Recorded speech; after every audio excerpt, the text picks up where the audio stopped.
जय हिंद दोस्तों, sharp focus के एक नए एपिसोड में आपका बहुत बहुत स्वागत है। लाइक करिए, सब्सक्राइब करिए और बेल आइकन दबाना बिल्कुल मत भूलिएगा। हमें आपके पूरे सपोर्ट की बहुत बहुत जरूरत है दोस्तों, ये इस साल का यानी कि 2021 का हमारा आखिरी एपिसोड है और इस एपिसोड में हम बात करेंगे कि पाकिस्तान ने क्या पाया और क्या खोया 2021 में। पाकिस्तान का परफॉर्मेंस क्या रहा, पाकिस्तान का एक साल का यानी कि 2021 का रिपोर्ट कार्ड क्या रहा। कई सारे मीट्रिक्स हैं जिन पे हम बात करेंगे, कई सारे पॉइंट्स हैं जिन पे हम बात करेंगे, कई बिंदुओं पे हम टिप्पणी करेंगे। और दोस्तों, सबसे पहले हम शुरू करते हैं, पाकिस्तान ने डिप्लोमैटिकली कैसा करा। सबसे पहले ऐसा लगता है कि पाकिस्तान डिप्लोमैटिकली बिल्कुल आइसोलेट हो चुका है और यह बहुत जरूरी है बात करना, क्योंकि पाकिस्तान को हर समय एक कॉन्फिडेंस था। कॉन्फिडेंस यह था दोस्तों पाकिस्तान को कि साहब हमारी जो ज्योग्राफिकल स्थिति है, जो भौगोलिक स्थिति है हमारी, वो ऐसी है कि कोई हमें हटा नहीं सकता, हमारा इन्फ्लुएंस कम नहीं कर सकता कोई। पाकिस्तान को ऐसा लगा कि वो दुनिया की मजबूरी है। अभी भी आप देखिएगा, जब आप पाकिस्तान टेलीविजन देखेंगे तो कई एंकर्स, कई उनके जनरल्स, कई उनके पुराने डिप्लोमैट्स ये बात बोलेंगे दोस्तों कि एक न्यूक्लियर वेपन्स स्टेट है पाकिस्तान, हमारे पास एटॉमिक हथियार हैं, दुनिया हमें फेल नहीं होने देगी। ये सोच है पाकिस्तान की। यानी कि अपने सक्सेस और फेलियर पाकिस्तान अच्छी डायरेक्शन में जाए, बुरी डायरेक्शन में जाए, यह पाकिस्तान की जिम्मेदारी नहीं है, यह किसी और की जिम्मेदारी है। तो अमेरिका डरेगा कि भाई इनके पास न्यूक्लियर हथियार हैं, किसी गलत आदमियों के हाथ में ना पड़ जाएं, गलत आतंकवादी संगठन के हाथ में ना पड़ जाएं, चलो उनको पैसे दे देते हैं, उनको बचा लेते हैं। हर चीज में नेगेटिव चीज सोचना। फॉर एग्जाम्पल, पाकिस्तानी ये कहते हैं कि हम अफगानिस्तान का रास्ता रोक सकते हैं, अफगानिस्तान लैंडलॉक्ड है तो हम रोक सकते हैं। यह पाकिस्तान की जो डिप्लोमेसी है, जो मैं कह रहा हूं फेलियर हुआ है डिप्लोमेसी का। मैं आपको 4-5 पॉइंट आपके साथ अभी डिस्कस करूंगा, फिर हम इकोनॉमिक पे जाएंगे, सोशल पे जाएंगे, मिलिट्री पे जाएंगे और हर एक के ऊपर मैं आपको अपनी टिप्पणी दूंगा कि कहां कहां पाकिस्तान ने क्या पाया, क्या खोया। पाया तो बहुत ना के बराबर है, खोया खोया पूरा है। तो दोस्तों, सबसे पहले पाकिस्तान ने चीन के साथ अपनी बिगाड़ ली, चीन के साथ बिगाड़ ली। सीपैक जो है, चाइना पाकिस्तान इकोनॉमिक कॉरिडोर, जिसके बारे में लोग कहते हैं गेम चेंजर है। लोग जो हैं पाकिस्तान एम्बेसी के सामने लाइन लगाएंगे, वीजा दे दो भाई पाकिस्तान का, काम करना है पाकिस्तान में। शहद और दूध की नदियां बहती हैं वहां पे, अरबपति बन जाएंगे अगर पाकिस्तान जाएंगे तो। ये चूरन बेचा गया पाकिस्तान के जो लीडर्स थे, शामिल इमरान खान, शामिल नवाज शरीफ, इन लोगों ने चूरन बेचा अपने लोगों को और लोग खुश। खुशखबरी की इतनी कमी है पाकिस्तान में, इतनी ज्यादा कमी है पाकिस्तान में कि अगर आप सिर्फ यह बोल दें, और इमरान खान ने बोला भी था, अगर आप सिर्फ यह बोल दें कि साहब यहां पे गैस मिलती है, यहां पे तेल का कुआं है, तो कोई आपसे सबूत नहीं मांगेगा। वो इतने डेस्परेट हैं खुशखबरी के लिए कि पूरा मुल्क बावला हो जाता है। अरे तेल का कुआं मिल गया, तेल का कुआं, अरे दिए जलाओ घी के, पटाखे फोड़ो, आज तो मजे आ गए, तेल का कुआं मिल गया। कोई ये नहीं पूछेगा भाई साहब वो कुआं है कहां पे। तो ये पाकिस्तान का जो माइंडसेट था, this led to both economic, military and diplomatic failure. हम डिप्लोमैटिक फेलियर की बात कर रहे हैं। चाइना ने बात करने से मना कर दिया है, 21-22 महीने हो गए, शी जिनपिंग ने इमरान खान को कॉल नहीं करा। चाइना पाकिस्तान इकोनॉमिक कॉरिडोर बंद हो गया है और उसके ऊपर से करीब 35 या 38 मिलियन डॉलर चीन ने पाकिस्तान से मुआवजा मांगा है, जो दासू डैम पे टेररिस्ट अटैक हुआ था। अभी तक पाकिस्तान ने वो पैसे नहीं दिए, है ही नहीं। 38 मिलियन नहीं उसके पास देने के लिए चाइना को। उसमें भी पाकिस्तान नेगोशिएट कर रहा है कि यार अभी एक काम करो, 1000-2000 रुपए अब ले लो, बाकी करोड़ों रुपए कल दे देंगे, कुछ तो देखो यार, कुछ तो करो। वो चीन से ऐसी बातें कर रहा है। अब इशू ये है पाकिस्तान का सबसे बड़ा कि चाइना के, जिसको कहते हैं ना बैकिंग पे, चाइना के सपोर्ट से वो दुनिया भर को आंखें दिखा रहा था, क्योंकि खुद का तो कुछ है नहीं आंखें दिखाने का पाकिस्तान के पास। एक्सपोर्ट उसकी ना के बराबर है, रेमिटेंसेस और लोन पे और एड पे मुल्क चल रहा है। ऐसी कोई पाकिस्तान प्रोडक्ट नहीं बनाता जो बाहर भेजें। तो भाई मॉरल ऑफ द स्टोरी क्या है? चाइना से पाकिस्तान आइसोलेट हो गया। दूसरी चीज, इस्लामिक उम्मा इस्लामिक उम्मा, जो कि पाकिस्तान का एक बहुत बड़ा ट्रम्प कार्ड था कि वही 80 भी मुसलमान थे तो 80 भी मुसलमान, वो भी निकल गया। और इसका भी सेहरा इमरान खान के सर पे बनता है। कैसे? सऊदी अरब ने जो लोन दिया है $4.2 बिलियन का, जिसमें $1.2 बिलियन जो है डेफर्ड पेमेंट है ऑयल की, कि अभी नहीं बाद में दे देना, कोई बात नहीं, और $3 बिलियन बोला है कि तुम खर्च नहीं करोगे, वो तुम्हारे बैंक में रहेगा, तुम खर्च नहीं कर सकते। और उसकी भी शर्त ऐसी है कि 72 घंटे के अंदर, हमने डिस्कस भी करा था पहले, 72 घंटे के अंदर जब हम बोले तुम्हें पैसा वापस देना, 72 घंटे के अंदर पाकिस्तान दे ही नहीं सकता। $3 बिलियन तो $3 मिलियन नहीं दे सकता 72 घंटे पाकिस्तान। बुरा हाल है। अब बोला कि साहब ये तुम्हें देना पड़ेगा, अगर तुम नहीं दे पाए तो तुम्हारी जो बाहर प्रॉपर्टीज हैं, यानी तुम्हारी एम्बेसीज हैं, तुम्हारे हाई कमीशन है, दुनिया भर में होते हैं ना एम्बेसीज, होते हैं राजदूत जहां पे काम करेंगे रहेंगे वगैरह, वो हम जब्त कर लेंगे। पाकिस्तान ने साइन करके दे दिया। ये सऊदी अरेबिया के साथ हुआ है। तो ये तो डिप्लोमेटिक फेलियर बहुत जबरदस्त है। दूसरी चीज, जो पाकिस्तान कह रहा था तालिबान तालिबान तालिबान, हम तालिबान को कंट्रोल करते हैं। तालिबान का ऑफिस कहां पे है? कतर में। तालिबान का ऑफिस पाकिस्तान में अब नहीं है। और जो भी जा रहा है तालिबान से बात करने के लिए, कतर में मीटिंग हो रही है उसकी, पाकिस्तान में मीटिंग्स नहीं हो रही। पाकिस्तान में मीटिंग नहीं हो रही है।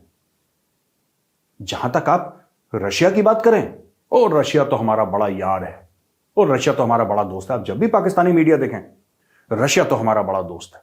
क्यों है रशिया तुम्हारा दोस्त? ये कोई पाकिस्तानी बात, कोई तेल के कुएं वाली कहानी कि तेल का कुआं है, किसी ने छोड़ दी तेल का कुआं है, तेल का कुआं, पूरी कौम नाचने लगी, भंगड़ा डालने लगी, तेल का कुआं है, आज तक नहीं मिला पाकिस्तान में। कहने की बात यह है कि रशिया हमारा बहुत बड़ा दोस्त है।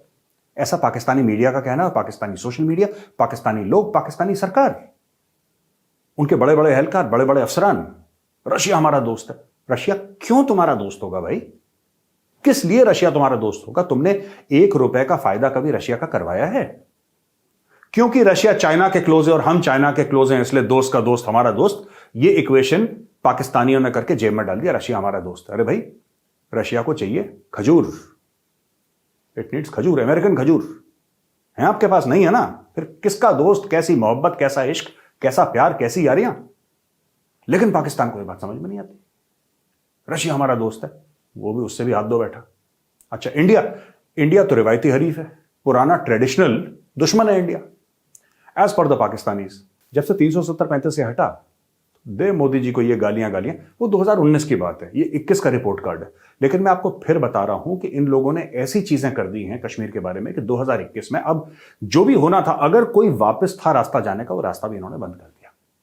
तो इंडिया के साथ सब बंद है। तो आप देखिए, चीन के साथ खत्म है, अमेरिका को इन्होंने गालियां इतनी दी।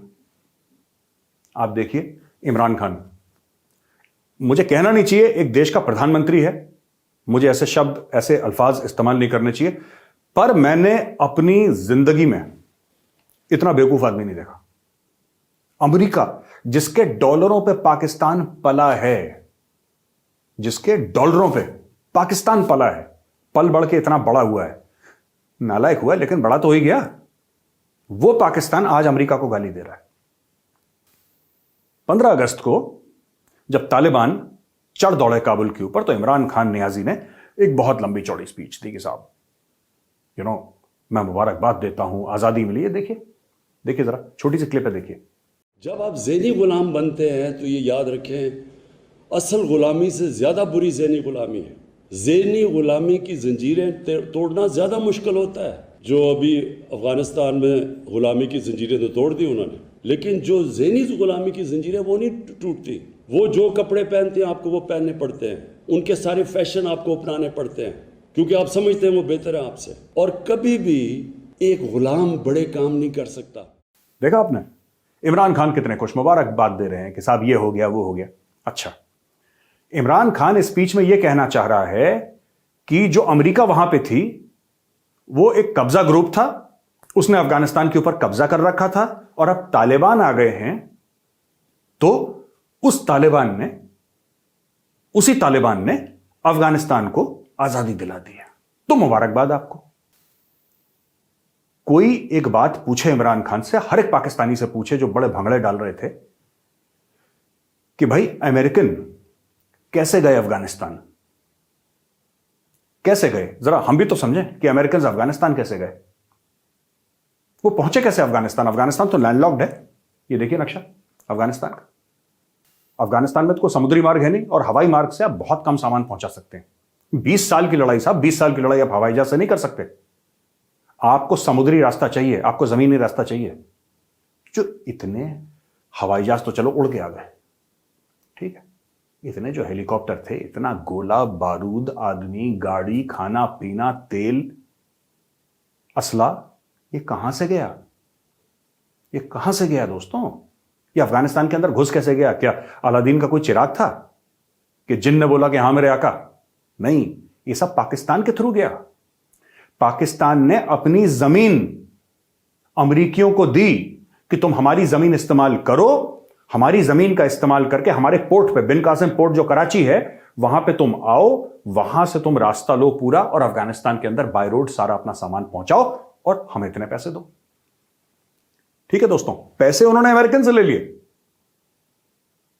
और जब अमेरिकन का जाने का वक्त आया तो बोला साहब ये तो आजादी हो गई, बहुत अच्छा हुआ, अमेरिकन तो बहुत बुरा काम कर रहे थे। बहुत बुरा क्या काम कर रहे थे? तुम लोगों ने पैसे खाए अमेरिकन से। अगर अफगान गुलाम थे तो अफगान की गुलामी के पैसे तुम लोगों ने लिए अमेरिका से। दोष तुम पे भी जाता है, यह जुर्म तुम्हारा भी है क्योंकि तुमने पैसे लिए। $38 बिलियन, 38 अरब डॉलर लिए अमेरिका से अफगानिस्तान में खून खराबा करवाने के लिए। और अब ये सियाने बन गए कि जी हम तो बहुत अच्छे लोग हैं। खैर, इन्होंने क्या करा कि चाइना इनसे क्यों दुखी हुआ? क्योंकि उन्होंने चाइना झूठ बोला। एक तो चाइना पाकिस्तान इकोनॉमिक कॉरिडोर जो दासू में मरे, वो सब अपनी, और चाइना खुद कहता है कि साहब कोई रिटर्न है नहीं पाकिस्तान से, पैसा डालते रहो, अंधा कुआं है, कोई वापस तो 1 रुपए मिलता नहीं है। और चाइना वो धंधे पाने वाले लोग हैं, गल्ले पे बैठे हुए लोग हैं चाइनीज, उनको कोई फर्क तो पड़ता नहीं है, यारी दोस्तियां निभाते नहीं वो लोग। ठीक है, चाइना ने छोड़ दिया उनको। चाइना से झूठ ये भी बोला था कि अफगानिस्तान के थ्रू हम तुम्हारा चाइना पाकिस्तान इकोनॉमिक कॉरिडोर ले जाएंगे, वो चाइना अफगानिस्तान कॉरिडोर जो भी उसका नाम होगा वहां से ले जाएंगे, क्योंकि तालिबान तो है वो हमारी पीछे वाली जेब में है यार। जब तुम बोलोगे ऐसा बोलो, क्या दिक्कत है? जब बोलोगे तालिबान, तुम बोलोगे एक टांग पे खड़ा, पूरा तालिबान एक टांग पे खड़ा हो जाएगा। चाइना बहादुर का हुक्म चाहिए बस। ये इन्होंने चूरन चाइना को बेचा, तालिबान ने इनका कहना नहीं माना, चाइना का मूड खराब हो गया कि तुमने झूठ बोला हमसे।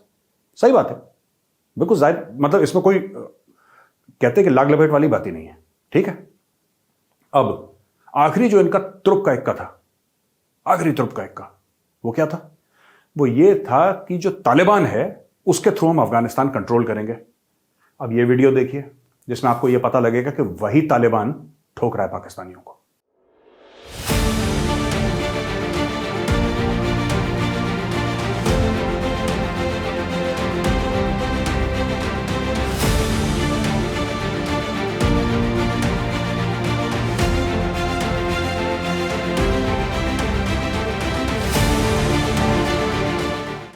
देखा आपने दोस्तों, ना इंडिया इनका रहा, ना चीन इनका रहा, यूरोप तो वैसे ही GSP प्लस विड्रॉ करने के चक्कर में इनसे है, ना अमेरिका इनका रहा, ना चाइना इनका रहा, ना रशिया इनका रहा, ना अरब मुसलमान मुल्क इनके रहे। और आखिरी में जो बिल्कुल कहता है ना, घाव के ऊपर नमक और नींबू और लाल मिर्च छिड़क के किसी को परेशान करना, तुर्की। भाई, जो इनका मुसलमान मुल्क दोस्त था, बिरादर इस्लामी मुल्क था, जिसके ड्रामे अर्तुगरुल गाजी देख देख के पाकिस्तानी बच्चे फैंसी ड्रेस में जाते थे, है ना, वो छोटी लकड़ी की तलवार लेके कि हम भी अर्तुगरुल गाजी बनेंगे, वो ऐसे ही बनते हैं। वो गाजी गुजी मुजाहिदीन यही सब, कोई बच्चा फैंसी ड्रेस में पाकिस्तान में साइंटिस्ट बन के, डॉक्टर बन के नहीं जाता, ऐसे ही बन के जाते हैं कि बड़ा होकर मैं गाजी बनूंगा और सबकी गर्दनें उतारूंगा। तो यही सिखाते हैं अपने बच्चों को वो लोग। अनफॉर्चुनेटली टैलेंटेड बच्चे हैं वहां पे, लेकिन सिखाते यही सब बकवास है वहां पे। तो दोस्तों हुआ क्या, तुर्की ने, वो तुर्की जो कि हेड करता है कश्मीर कमेटी, जो ऑर्गेनाइजेशन ऑफ इस्लामिक कोऑपरेशन की जो एक कश्मीर कमेटी बना रखी है, उसका तैयब अर्दोगान जो टर्की का प्रेसिडेंट है, वो उसका हेड है। उसने इंडिया को 100 ड्रोन बेच दिए,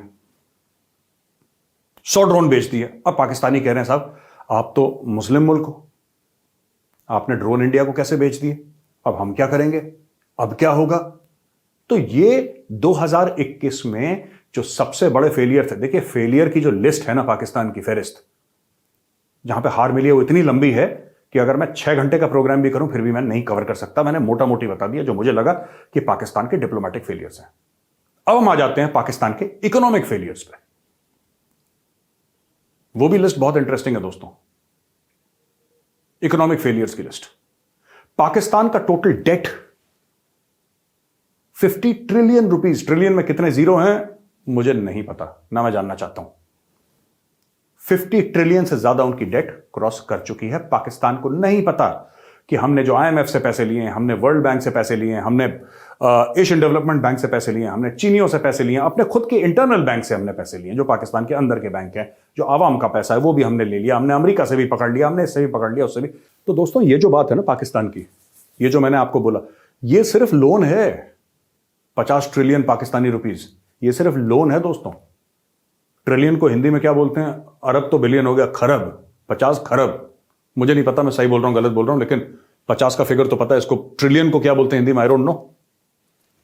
इतने रुपए सिर्फ लोन ले चुका है, और इसमें एड, जो खैरात दी है, जो भीख दी है, वो इसमें काउंटेड नहीं है। वो भी इतनी होगी जो खा पी के खत्म कर चुके हैं। 21 बार ये भाई लोग IMF के पास जा चुके हैं, 21 बार। और इंडिया कब गया था? 1991 में आखिरी बार। उसके बाद इंडिया ने बोला कि हमें IMF की जरूरत नहीं, हम खुद अपने मामले खुद सुलझा लेंगे, खत्म कर दिया पूरा मामला। लेकिन पाकिस्तान को लत लग गई है। जब आपको कोई देने के लिए तैयार हो तो आप काम क्यों करेंगे? जब बैठे बैठे कोई घर पे खाना खिला रहा है तो या तो आपकी ऐसी गैरत हो, या तो आपके अंदर वो फीलिंग हो कि नहीं साहब हमें किसी से पैसे नहीं लेने, हम खुद, मतलब जिसको एक सेल्फ रिस्पेक्ट होती है ना, जिसको हम लोग कहते हैं कि एक आत्मसम्मान वाली फीलिंग होती है, या तो वो हो आपके अंदर। अब जब वो है नहीं और कोई घर बैठ के हलवा पूड़ी खिला रहा है तो आपको क्या दिक्कत है भाई लाइफ में? आप बैठ के खा रहे हैं। तो पाकिस्तान भी यही काम कर रहा है ना। Debt to GDP ratio 87 cross कर गया है। 87% debt to GDP, 87.7% actually debt to GDP ratio है आज की तारीख में, as I record this program. और जो डॉलर है टू द पाकिस्तानी रुपी, दोस्तों ये सब मैं आपको मोटी मोटी बातें बता रहा हूं। ये फहरिस्त बहुत लंबी और बहुत डरावनी है, बहुत लंबी और बहुत डरावनी है। लेकिन Pakistani rupee to the dollar 180 rupees cross कर गया है, 180 रुपए, 180 रुपए क्रॉस कर गया है। और दुबई के ओपन मार्केट में 190 से लेकर 195 के बीच में ट्रेड कर रहा है। तो वो दिन दूर नहीं है कि पाकिस्तान का जो रुपया है अगेंस्ट द US डॉलर 200 पहुंचेगा। मैंने 180 की भविष्यवाणी करी थी 31 दिसंबर तक। अभी बाकी है 2-4 दिन ना, 2 दिन बाकी हैं 31 दिसंबर के लिए। तो पहले ही उन्होंने अचीव कर लिया। इस मामले में टारगेट बहुत जल्दी अचीव कर लेते हैं पाकिस्तानी, जेब कटवाने में, लुटवाने में, ये सब। अच्छा, इसके अलावा जो बेसिक चीजें हैं वो पाकिस्तान में नहीं मिल रही। गैस की जबरदस्त कमी, पेट्रोल जबरदस्त महंगा। अब देखिए, इमरान खान कहता है कि प्राइस इंडिया में भी बढ़ रहा है। ये मैं बाद में डील करूंगा, जो इंडिया वाला जो कीड़ा है ना इनका, इसके बाद एंड में आऊंगा मैं इस पर। इमरान खान का ये कहना है कि साहब इंडिया में भी तो प्राइस बढ़ रहा है, पर इंडिया में कमाने की कैपेबिलिटी भी बढ़ रही है, आपकी कम हो रही है। देखिए, अगर कोई चीज 100 रुपए लीटर है, मैं उदाहरण दे रहा हूं, पेट्रोल की बात नहीं कर रहा, कोई भी चीज 100 रुपए लीटर है, और मेरी कमाई 2 लाख रुपए की है पर मंथ, तो मुझे वो 100 रुपए लीटर की चीज ज्यादा महंगी नहीं लगेगी। लेकिन जिसकी कमाई सिर्फ 10,000 रुपए एक महीने की है, उसको 100 रुपए लीटर की चीज बहुत महंगी लगेगी। ये डिफरेंस है इंडिया और पाकिस्तान में, जो क्योंकि इंडिया इंडिया करते रहते हैं उनकी टेलीविजन पे, कि इंडिया के साथ अगर हम कंपेयर करें, इंडिया के साथ कंपेयर करें, तो ये चीज है। तो दोस्तों ये तो उनका फाइनेंशियल मामला है। और दोस्तों जो चाइना पाकिस्तान इकोनॉमिक कॉरिडोर था, उसके बंद होने से जो थोड़ा बहुत एक होप था, एक उम्मीद थी, अब सिर्फ उनकी उम्मीद ये रह गई है कि हम झूठ बोल देते हैं, चलो बहुत अच्छा चल रहा है। अब पाकिस्तान ने वही पुराना पैंतरा इस्तेमाल करा है झूठ बोलने का, कि सब कुछ अच्छा है, सब कुछ बढ़िया है, चाइना के साथ सब कुछ ब्रिलियंट है, कोई दिक्कत नहीं है, घर की बात है, यारी दोस्ती है, प्यार मोहब्बत देश का। अब झूठ बोल रहे हैं, जबकि बात यह है, सच बात यह है, अगर सीरियस पाकिस्तानी कमेंटेटर्स को देखें तो सब कुछ बंद हो चुका है पाकिस्तान में। और इसमें चीन की क्या गलती है दोस्तों? आप खुद सोचो ना, चीन की क्या गलती है? चीन तो यह कहता है कि अगर मैं कहीं 10 रुपए लगाऊंगा तो भैया मुझे 12-15 रुपए वापस भी तो चाहिए। पाकिस्तानी कहते नहीं, पाकिस्तानी ऐसे हैं जैसे घर जमाई होता है ना, पूरी कौम वैसी हो चुकी है कि घर पे बैठा के हमें खिलाओ, हम काम नहीं करेंगे। जमाई राजा उठेंगे 10 बजे 11 बजे सुबह, उनको चाय चाहिए, नाश्ता चाहिए, फिर दोस्तों के साथ वो लफंडरी करेंगे, फिर शाम को आएंगे घूमते घूमते, उनको खाना चाहिए, उनको जेब खर्च भी दो, लेकिन काम उन्होंने नहीं करना। Pakistan it has become an international liability. अब दुनिया पाल रही है पाकिस्तान को, पाकिस्तान खुद को नहीं पाल रहा। ये मेरी बातें कड़वी लग रही होंगी जो पाकिस्तानी भाई बहन देख रहे हैं प्रोग्राम, लेकिन ये बात सच है। कमाई आपकी बिल्कुल खत्म हो गई है। आप लोगों के ऑब्सेशंस कुछ और हैं, आपके ऑब्सेशंस पे मैं आऊंगा, अभी एंड में मैं आपके ऑब्सेशंस पे आऊंगा, पर मैं अभी आपको बता दूं कि बहुत ज्यादा बुरे इकोनॉमिक हालात हैं पाकिस्तान के। दोस्तों, अब हम आते हैं पाकिस्तान के सिक्योरिटी फेलियर्स पे। हमने डिप्लोमेटिक फेलियर और इकोनॉमिक फेलियर डिस्कस करा, अब सिक्योरिटी फेलियर क्या है पाकिस्तान के। सिक्योरिटी फेलियर ये है कि तहरीक तालिबान पाकिस्तान, कोई दिन ऐसा नहीं जाता जब वो अटैक नहीं करते पाकिस्तानी फोर्सेस के ऊपर। वो अटैक कहां से होता है? अफगानिस्तान से। अब तो वहां पे इंडिया भी नहीं है। भारत दहशतगर्दी करवाता है, भारत की साजिश है, ये सब गाना इतनी बार गाया पाकिस्तानियों ने। अब तो भारत नहीं है, अब कौन करवा रहा है वहां पे? और बार बार पाकिस्तानियों को बताने के बाद, बार बार बताने के बाद, फिर भी इनको एक बात ही समझ में नहीं आती कि अफगान तालिबान और तहरीक तालिबान पाकिस्तान एक ही सिक्के के दो पहलू हैं।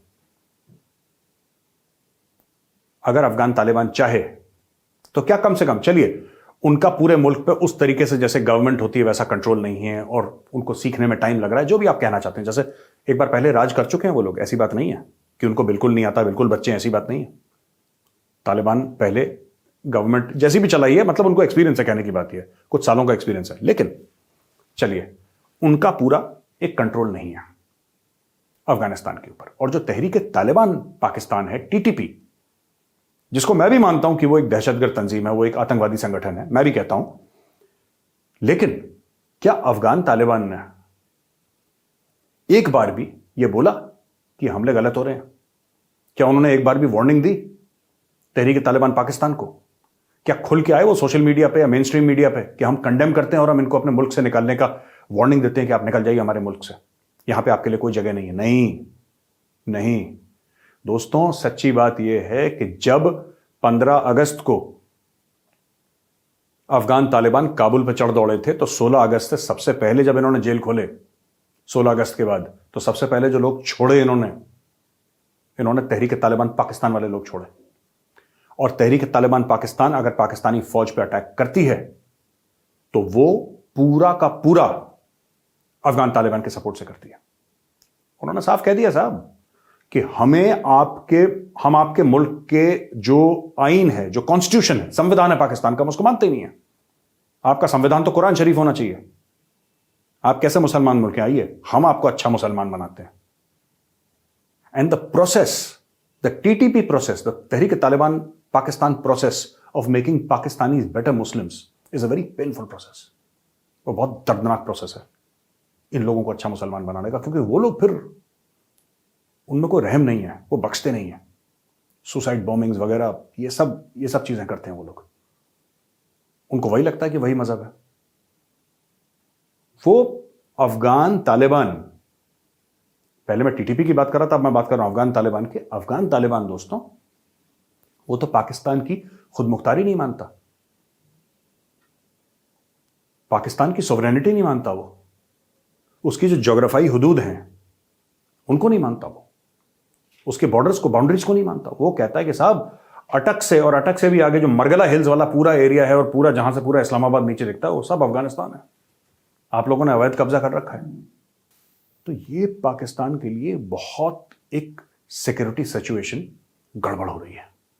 और आखिरी में दोस्तों मैं आपको बताना चाहता हूं, जो 2021 का सबसे जबरदस्त फेलियर है पाकिस्तान का, वो है सोशल, जो सोसाइटी में रेडिकलाइजेशन है, रेडिकलाइजेशन इन सोसाइटी, ये बहुत जबरदस्त पाकिस्तान में प्रॉब्लम चल रही है।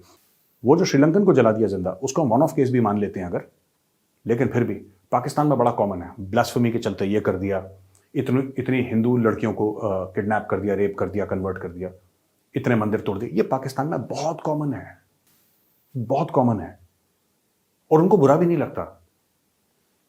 अगर बुरा, एक तो ये देखिए, गलती किस मुल्क में नहीं होती? क्या इंडिया में गलतियां नहीं होती? क्या अमेरिका में गलतियां नहीं होती? हर मुल्क में गलतियां होती हैं, हमारे खुद के मुल्क में इंडिया में गलतियां होती हैं, लेकिन ज़मीर जिंदा है, 10 लोग खड़े हो जाते हैं कि गलत है। पाकिस्तान में अच्छी बात है, आपने मंदिर तोड़ दिया, वेरी गुड यार, बहुत अच्छा काम करा। वही चीज़ है ना कि जब आपके बच्चों के हीरो गजनवी, अब्दाली, बाबर, औरंगजेब, ये सब जब आपके बच्चों के हीरो होंगे तो बच्चे फिर वैसे ही बनना चाहेंगे कि घोड़े पे चढ़ के तलवार लेके काफिर का सर काट दिया। बच्चों को ये सिखाया गया। कितने वीडियोस आते हैं पाकिस्तान से जहां पे जो मास्टर है वो बच्चों को यही सिखा रहा है कि बेटा ये काटो, ये मारो। देखिए एक छोटा सा वीडियो, आपको पता लग जाएगा कि पाठ्यक्रम कैसा चल रहा है पाकिस्तान में।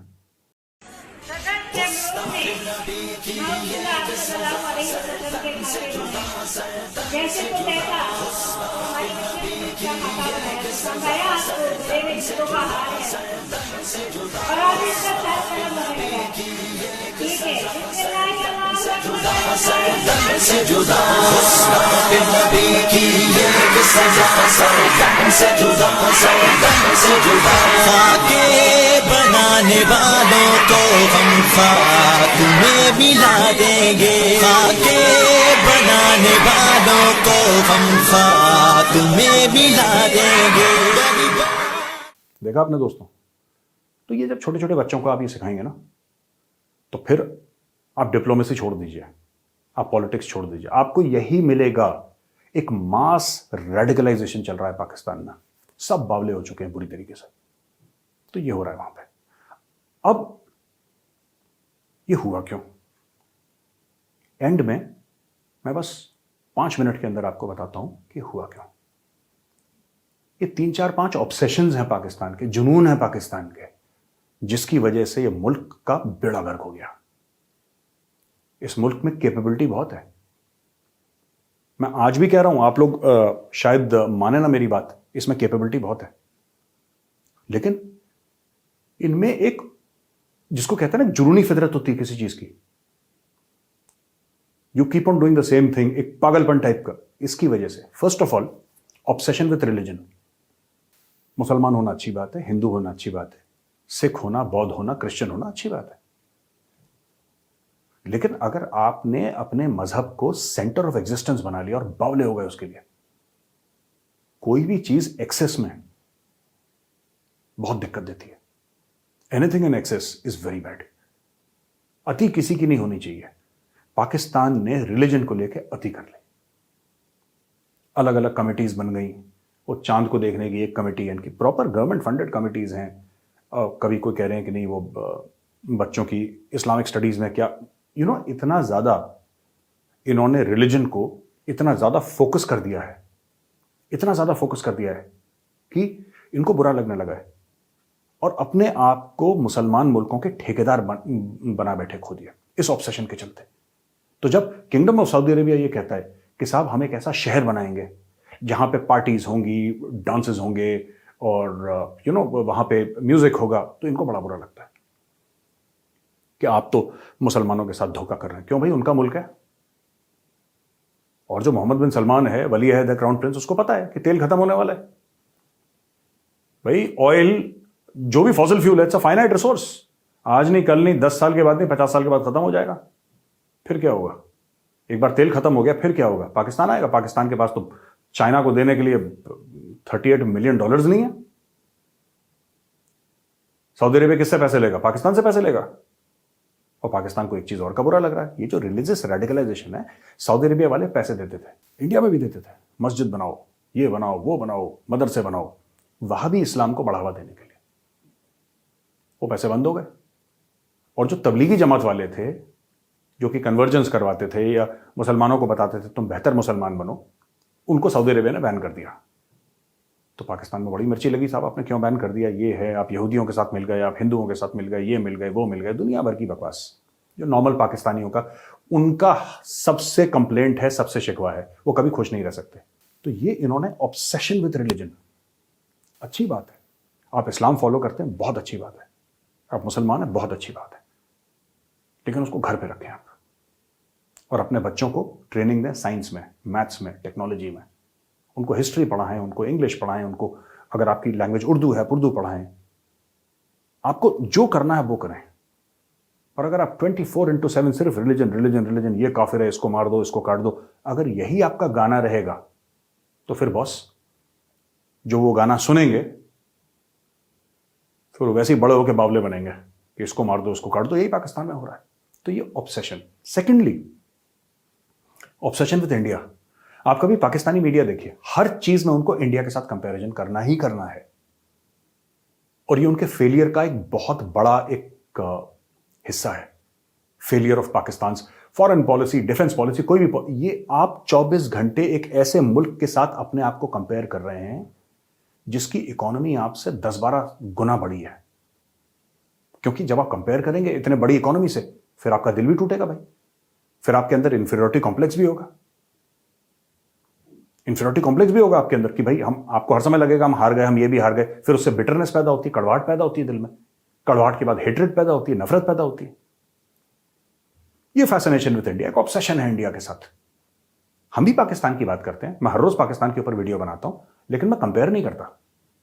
कंपैरिजन कभी नहीं करना चाहिए। ये 24 घंटे इंडिया के साथ, इंडिया की पॉपुलेशन 1.3-1.4 बिलियन है, इंडिया की economy is 3 trillion going on 5 trillion. आप किस तरीके से, मतलब क्यों कंपेयर करते हैं? ये जो ऑब्सेशन है, हम इंडिया को मार देंगे, हम इंडिया को सरप्राइज कर देंगे, हम किसी को भी सरप्राइज कर देंगे। ये बड़े एक पाकिस्तानियों में शौक है सरप्राइज करने का। इमरान खान कर रहा है अभी सरप्राइज आपको, हम तो क्या करेंगे? हमारी क्या वक़्त, हमारी क्या औकात, इमरान खान कर रहा है आप लोगों को surprise. Obsession with India. Third, obsession with personalities. ये मैं आपको अंदर की बात बता रहा हूं दोस्तों, ऑब्सेशन विथ पर्सनैलिटीज। एक आएगा मसीहा जो सब ठीक कर देगा। वो कोई मसीहा एक मसीहा भेजा था, नशेड़ी है वो शाम को 7 बजे लगा के टाइट रहता है, ऐसा भेजा मसीहा। अब मुझे एक बात बताइए, ये जो ऑब्सेशन है लगातार पर्सनैलिटीज के साथ, उनकी क्रिकेट टीम में इतने टैलेंटेड लोग हैं, एक जमाने में हुआ करते थे, अब तो ऐसे ही हैं। मुझे आजकल तो पता नहीं, हमारे टाइम पे वसीम अकरम वगैरह हुआ करते थे, और वकार यूनुस वगैरह, all these people top class cricketers, Javed Mian, top class cricketers. लेकिन they became famous and they became successful not because of the government, they became successful in spite of the government. Pakistan ने किसी चीज का भी स्ट्रक्चर नहीं लगाया, पाकिस्तान ने कभी इंस्टीट्यूशनलाइज नहीं करी चीजें। एक बंदा आएगा वो सब ठीक कर देगा, इमरान खान आएगा, टीम बनाएगा, 1992 में वर्ल्ड कप जीत ले, इनका ऐसे ही है। और जब बंदा नहीं आता फिर उनको डिप्रेशन होता है कि इंडिया तो हमसे इतना आगे निकल गया। Don't invest in individuals so much, you have to invest in individuals, but invest in institutions. Institution बनने नहीं दिए, इसलिए जो भी बंदा वहां से निकलता है, पाकिस्तान से जो भी इंसान या शख्स निकलता है, वो अपने आप को सलाउद्दीन अय्यूबी समझता है कि अब मैं लाल किला फतेह कर लूंगा। और लाल किला किस तरीके से फतेह कर लूंगा यार? तो ये ऑब्सेशन विद पर्सनैलिटीज, ये पाकिस्तान का एक बहुत बड़ा रोग है, ये दिमागी रोग है बहुत बड़ा, जो पाकिस्तान को डुबा रहा है। दोस्तों, एक और ऑब्सेशन है पाकिस्तान में, obsession with Kashmir and Palestine. ये जो ऑब्सेशन है ना पाकिस्तानियों का, कश्मीर बनेगा पाकिस्तान, कश्मीर बनेगा पाकिस्तान, इसका मुझे आज तक लॉजिक समझ, कैसे बनेगा पाकिस्तान? कभी किसी ने नहीं सोचा, बस कश्मीर कमेटी बना दो, कभी इसको हेड बना दो, कभी उसको हेड बना दो, फॉरेन में जा रहा है, ट्रिप्स खा रहा है, मोटे मोटे पेट लेके, बड़ी बड़ी दाढ़ियां लेके, इतनी गर्दनें लेके। अरे भाई, ये ऐसे आजाद होगा कश्मीर? फौज इनकी मटर बेच रही है, मटर की फैक्ट्री खोल दी अभी इन्होंने कल परसों। ये तो हाल है इनके यार। ये ऑब्सेशन है इनका कश्मीर के साथ। अब कहीं पर भी इमरान खान बाहर जाएगा, मैं कई बार पहले ही मेंशन कर चुका हूं, इमरान खान को अगर मौका मिलेगा यूनाइटेड नेशन जाने का, वो कभी अपने मुल्क के लिए बात नहीं करेगा, कभी पाकिस्तान के बारे में बात नहीं करेगा। कश्मीर में ये हो रहा है, और लोगों ने बोला खान साहब बख्श दो हमें प्लीज, ये गाना गाना बंद करो, बहुत पुराना गाना हो गया, नो बडी इज इंटरेस्टेड। उनके टीवी एंकर बावले हो रखे हैं। आप जब भी देखेंगे पाकिस्तान, आप देखिएगा, आप कभी पाकिस्तानी टीवी देखिए, मैं तो रोज देखता हूं पाकिस्तानी टेलीविजन, यूट्यूब पे आते हैं स्ट्रीमिंग लाइव। उनका इतना एक ऑब्सेशन है कश्मीर को लेके कि उनको समझ में नहीं आता कि this is unhealthy, any obsession is unhealthy है ना, ऑब्सेशन नहीं होना चाहिए। आपका प्लान क्या है कश्मीर के लिए? हमारे कश्मीर में कल ही जो परसों खबर आई है, करीब 18 या 19 हजार करोड़ की इन्वेस्टमेंट आई है, और उसके पहले 20 या 25 हजार करोड़ की इन्वेस्टमेंट का ऑलरेडी वादा हो चुका है। वहां पे अरब जो है वो इन्वेस्ट कर रहे हैं। Everybody is investing in Kashmir. करोड़ों करोड़ों दर, मतलब जिसको billions of US dollars are being invested in Kashmir. दुनिया कर रही है इन्वेस्टमेंट, इंडिया कर रही है इन्वेस्टमेंट। आपने अपने कश्मीर को क्या दिया? मैं पाकिस्तान ऑक्यूपाइड कश्मीर की बात कर रहा हूं, जो बड़े फख्र से आप लोग आजाद कश्मीर कहते हैं ना। वहां पे एक एयरपोर्ट नहीं है, वहां पे ढंग का एक रेलवे स्टेशन नहीं है, टूटा फूटा रेलवे स्टेशन है, ढंग का बस स्टैंड नहीं है, वहां पे कुछ नहीं है। वहां पे आजाद कश्मीर, गुफ्तार के गाजी हैं आप लोग, बातों से हरा देंगे, करना कुछ नहीं है। इतनी मोहब्बत है, इतनी मोहब्बत है कश्मीर से और कश्मीरियों से, तो उनके लिए कुछ करते क्यों नहीं? अमल क्या है? जमीन पे क्या करा आपने? देखिए आपका सो कॉल्ड आजाद कश्मीर करा क्या? Obsession with Palestine. यहूदियों से लड़ लेंगे, ये कर ले, पता नहीं क्यों यहूदियों को इनमें इंटरेस्ट ही नहीं है। यहूदी देखते भी नहीं इनकी तरफ। इनको पता नहीं क्या एक पागलपन है, यहूदियों को देख लेंगे, यहूदियों को मार देंगे। क्यों मार देंगे भाई? क्या बिगाड़ रहे हैं तुम्हारा? नहीं, फिलिस्तीन के लिए हम ये कर देंगे, वो कर देंगे। घर में नहीं है दाने, rest you know what I'm going to say, पता ही है आपको। और अगर कोई मुस्लिम मुल्क अपने आप को ठीक करने की कोशिश करे तो इस्लाम का गद्दार है। जैसे कि आजकल सऊदी अरेबिया के पीछे, मुझे ये नहीं समझ में आता कि कोई भी लोग इतने नाशुक्रे कैसे हो सकते हैं, अनग्रेटफुल कैसे हो सकते हैं। सऊदी अरब से आपको पैसे भी चाहिए, आपने उनसे पैसे भी पकड़ रखे हैं। उसने आपके मुल्क को इतने दिहाइयों से पाला भी, इतने दशकों से पाला भी, इतने डिकेड से पाला भी। आपको उससे पैसे भी चाहिए और आप उसको गाली भी देते हैं। आपको अमेरिकन से पैसे भी चाहिए, आपको आईएमएफ से पैसे भी चाहिए, आप अमेरिकन को भी गाली देते हैं। अरे भाई, अपने मालिक को कोई गाली देता है? ये logic, this is pure Pakistani logic. MBS जो है, मोहम्मद बिन सलमान, वो सऊदी अरब को मॉडर्नाइज कर रहा है, तो इनके दिल में खंजर है। भाई तुम्हें क्या लेने देना? अगर तुम्हें अपना मुल्क तालिबानाइज करना है तो तुम करो, कौन मना कर रहा है तुम्हें? उसके पीछे पड़े हुए। तो ये सब चीजें दोस्तों, मैंने सोचा कि आपके सामने एक छोटा सा रिपोर्ट कार्ड दिखाऊं, आपको छोटा सा रिपोर्ट कार्ड दूं पाकिस्तान में 2021 में पाकिस्तान में क्या हुआ, किस तरीके से उनकी डिप्लोमेसी फेल हुई, किस तरीके से उनका each and every single thing, उनके सिक्योरिटी का प्रोग्राम्स पूरे, उनके इकोनॉमी, उनकी डिप्लोमेसी, उनकी सोसाइटी। 2021 वाटरशेड मोमेंट है पाकिस्तान के लिए, मुझे ऐसा लगता है, जब इमरान खान से भरोसा उठ गया। इमरान खान से भरोसा उठ गया। चीजें तो पिछले 3-3.5 साल से खराब चल ही रही थी, इसमें कोई शक नहीं है कि चीजें खराब नहीं चल रही थी, खराब चल रही थी। लेकिन मुझे ऐसा लगता है कि 2021 में लोगों की कमर टूट गई और अब लोगों ने बोला कि साहब, खान साहब माफ कर दो। नियाजी चोरां दा सरदार ने लुट मचाई पै जाए नू रब दी मारे बंदा कसाई बनिया फिरदा एक कप्तान शैतान दा भाई हाय तब्दीली रास ना आई हर कोई आखे हाय महंगाई ओ वेखो सड़कां ते मंगण आवाम आई तब्दीली अजाब लेके आप आई साडा पीएम अलीम खान दा वड्डा पाइए तब्दीली अजाब लेके आप आइए साडा पीएम तरीन जी दा छोटा पाइए ओ चीन चोर जी दो बड़ी ते चोरां नू नसना पिया जहांगीर तरीन नू नसना पिया ओ चीन चोर जी दो बड़ी ते चोरां नू नसना पिया बाजी हली मां भैया कहे तुमने नहीं घबराना लूटेंगे मिलके खाएंगे मिलके इमरान का ये तराना हाय तब्दीली और आसनाई हर कोई आके हाय महंगाई ओ वेखो सड़कां ते मंगण आवाम आई तब्दीली अजाब लेके आप आइए साडा पीएम तरीन जी दा छोटा पाइए। तो दोस्तों बहुत बहुत धन्यवाद ये एपिसोड देखने का। मैं जल्दी आऊँगा नए साल में एक और बढ़िया सा एपिसोड आपके लिए लेकर आऊँगा, नई इन्फॉर्मेशन के साथ, नई जानकारी के साथ। आप सबको नए वर्ष की बहुत बहुत शुभकामनाएं। A very happy new year to you and your families. Have a good life, have a healthy life, have a prosperous life. और अंत में लाइक करना मत भूलिएगा, सब्सक्राइब करना मत भूलिएगा और बेल आइकन दबाना बिल्कुल मत भूलिएगा। जय हिंद।